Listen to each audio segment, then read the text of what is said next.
Hello friends, आप सभी लोगों का हमारे यूट्यूब चैनल निधि पाठशाला में बहुत बहुत स्वागत है।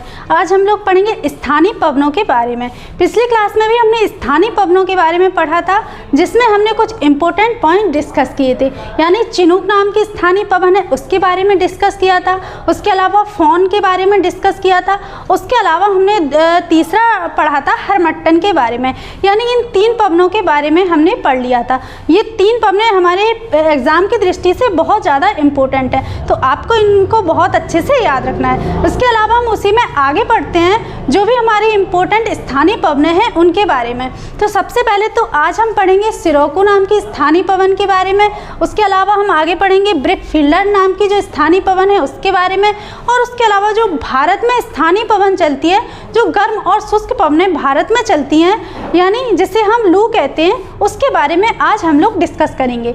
तो सबसे पहले तो हम स्टार्ट करते हैं सिरोको नाम की जो हमारी स्थानीय पवन है उसके बारे में कुछ इंपॉर्टेंट पॉइंट और उसकी कुछ विशेषताएं। यानी ये कहाँ पर चलती है, किस क्षेत्र में चलती है और इसकी क्या क्या विशेषताएं हैं उसके बारे में डिस्कस करेंगे। तो स्टार्ट करते हैं हम सिरोको नाम की स्थानीय पवन से।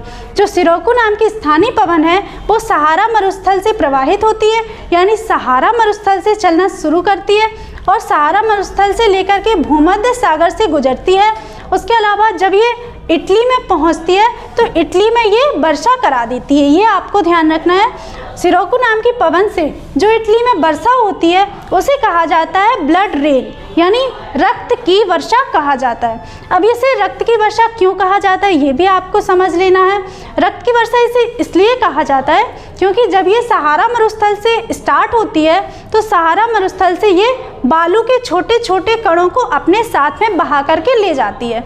जैसे ही ये भूमध्य सागर में प्रवेश करती है, यानी भूमध्य सागर से गुजरती है, तो वहाँ से इसको नमी मिल जाती है। और जैसे ही ये नमी युक्त जो पवन होती है आगे चलकर ये इटली में प्रवेश करती है और इटली में पहुँच करके ये वर्षा करा देती है।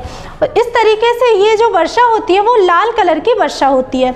इसका लाल कलर होने की वजह से इटली में इसे कहा जाता है रक्त की वर्षा, यानी ब्लड रेन इसको कहा जाता है। ये आपको ध्यान रखना है।